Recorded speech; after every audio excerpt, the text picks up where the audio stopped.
Assalamualaikum warahmatullahi wabarakatuh. Perkenalkan, nama saya Rizal dengan NIM A1A124-102 dari jurusan Pendidikan Ekonomi Universitas Holoneo, Fakultas Keguruan dan Ilmu Pendidikan. Untuk kesempatan kali ini saya akan menjelaskan atau mempresentasikan terkait dari makalah atau laporan hasil akhir dari turun lapangan dengan judul Efektivitas Strategi Substitusi Impor versus Orientasi Ekspor dengan studi kasus Sulawesi Tenggara. Laporan ini mengkaji beberapa efektif strategi substitusi impor dan orientasi ekspor, termasuk bentuk hilirisasi nikel dalam mendorong pembangunan ekonomi berbasis sumber daya, tentunya di wilayah Sulawesi Tenggara.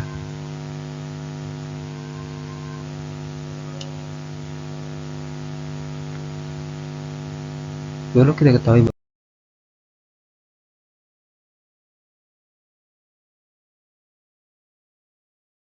bahwa sumber daya alam tentunya menjadi modal utama Sulawesi Tenggara, terutama nikel lateril.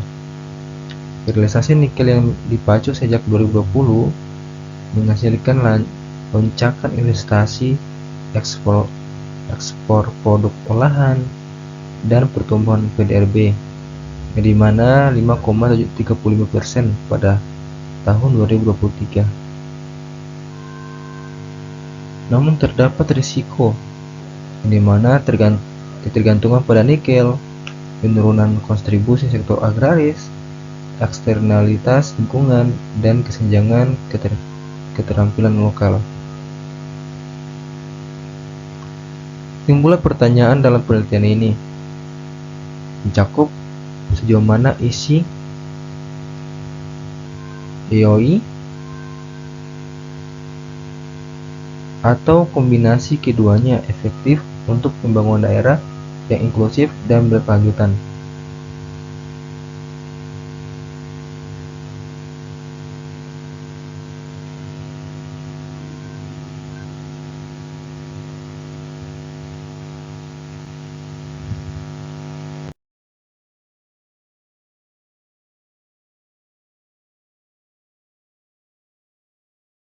Import substitution atau ISI berfokus pada proteksi industri domestik, yang dimana tarif, subsidi, larangan ekspor bahan mentah untuk membangun kapasitas manufaktur lokal. Ada juga export orientation yang dimana integrasi pasar global untuk memacu efisiensi, transfer teknologi, dan pertumbuhan melalui ekspor. Recursion discourse dan dark sisters, yang dimana dominasi komoditas tunggal dapat merusak sektor lain.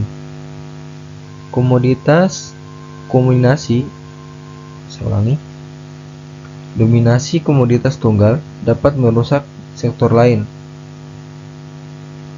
mempengaruhi atau mengapresiasi nilai tukar real, dan menimbulkan ketimpangan spasial. Hilirisasi dan nilai tambah.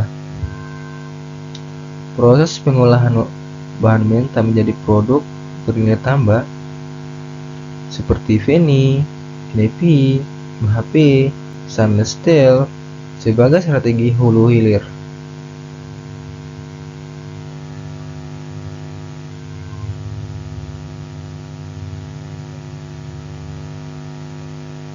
Penelitian sudah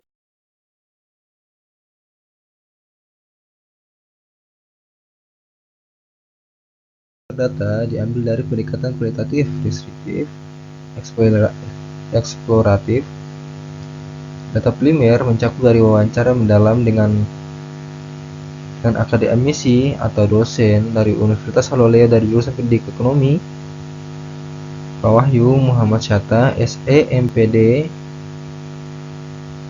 Data Data sekundernya dari BPS, dokumen kementerian, studi akademik, teknik pengumpulan data melalui independent interview, 8 pertanyaan, studi dokumentasi, dan tinjauan pustaka. Analisis mencakup dari reduksi data, penelitian tematik, menarikan kesimpulan, dan verifikasi. Lokasi dan waktu kegiatan penelitian ini tentunya di Provinsi Sulawesi Tenggara. Wawancaranya pada tanggal 29 Juni 2026. Narasumber utama akademisi Universitas Haloleo. Panduan wawancara perekam suara file notes.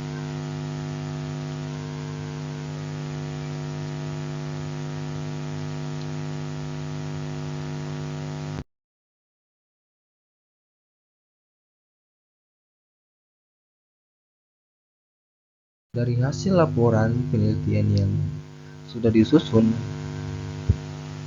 terdapat potensi substitusi impor, yang dimana mencakup kedelai, garam, gula, dan pakan ternak seperti jagung. Ini juga berpotensi diproduksi lokal, tapi belum dimanfaatkan karena lahan, teknologi, dan kapasitas pengolahan terbatas. Ekspor Sulawesi Tenggara nyaris sepenuhnya ditopang oleh nikel dan produk olahannya. Tentunya menciptakan pertumbuhan timpang dan keterentanan pada fluktuasi harga global. Apa dampaknya? Dampaknya dalam sektoral dan lingkungan. Sektor pertanian, perikanan mengalami evolusi,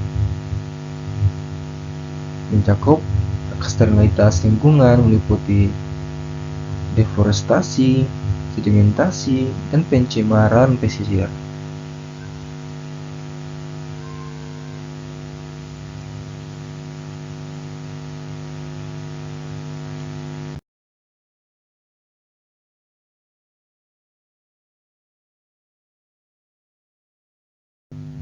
Terdapat hambatan infrastruktur, keterbatasan energi, utilitas, dan biaya logistik tinggi.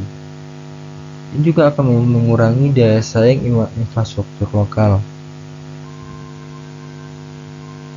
SDM dan keterampilan. Kesenjangan keterampilan teknis membutuhkan kebutuhan industri tinggi, suplai lokal masih agraris. Akses pembiayaan. Tentunya ini juga mempengaruhi atau salah satu yang sangat krusial dalam hasil laporan penelitian ini, yang dimana mencakup kesulitan UMKM manufaktur mengakses kredit bank ke investasi lokal relatif kecil.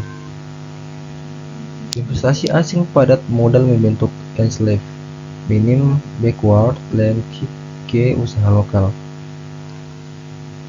Kesimpulannya, analisis hambatan bersifat multidimensional dan saling menguatkan.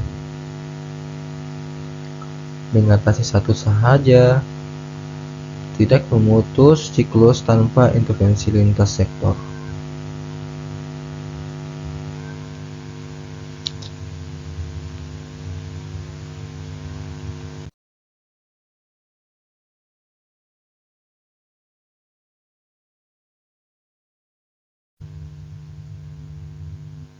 ISIF dan EOI, manakah yang lebih efektif?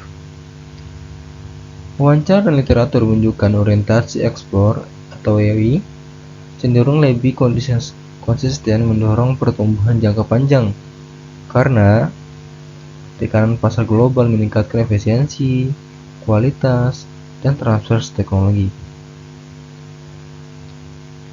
Namun perlu kita ketahui juga bahwa efektivitas EOI bergantung pada prasyarat struktural yang dimana mencakup infrastruktur, SDM, dan tata kelola. Isi tetap relevan bila diarahkan strategis untuk komoditas lokal yang dapat menguatkan ketahanan. Keduanya bersifat komplementer jika diintegrasikan secara kontekstual.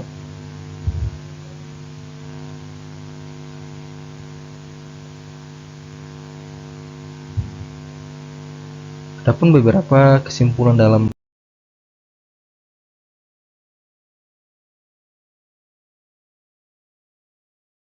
laporan penelitian hasil dalam yang disusun oleh kelompok kami, kelompok 4, mencakup 1.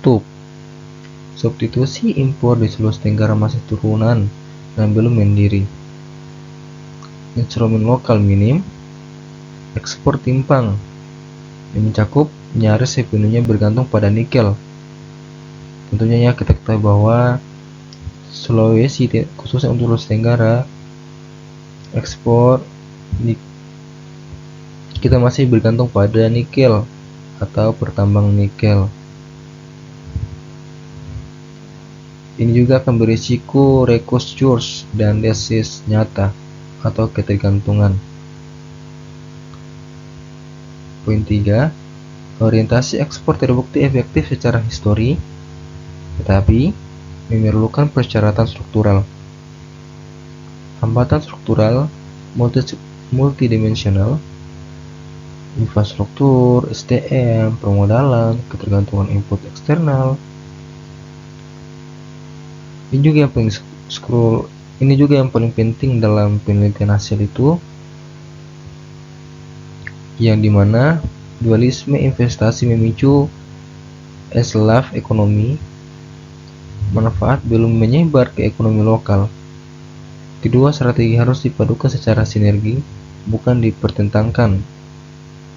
Tentunya yang dibahas tadi isi dan IOI.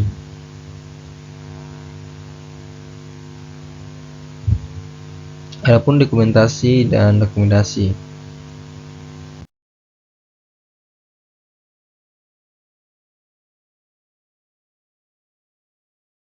Yang dimana mencakup untuk pemerintah harus ada strategi substitusi impor daerah, insentif TKDN, mandatory lokal supply chain partnership, akselerasi diversifikasi ekspor, perbaiki koneksivitas logistik, kembangkan skema pembiayaan BPD untuk UMKM manufaktur.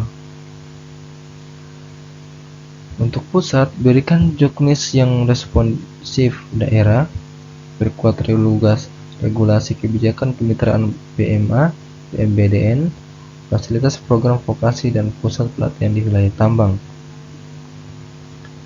Untuk pendidikan, sinkronkan kurikulum SMK Universitas dengan tuan industri, perluas magang, sertifikasi, dan penelitian harapan untuk teknologi pengolahan lokal.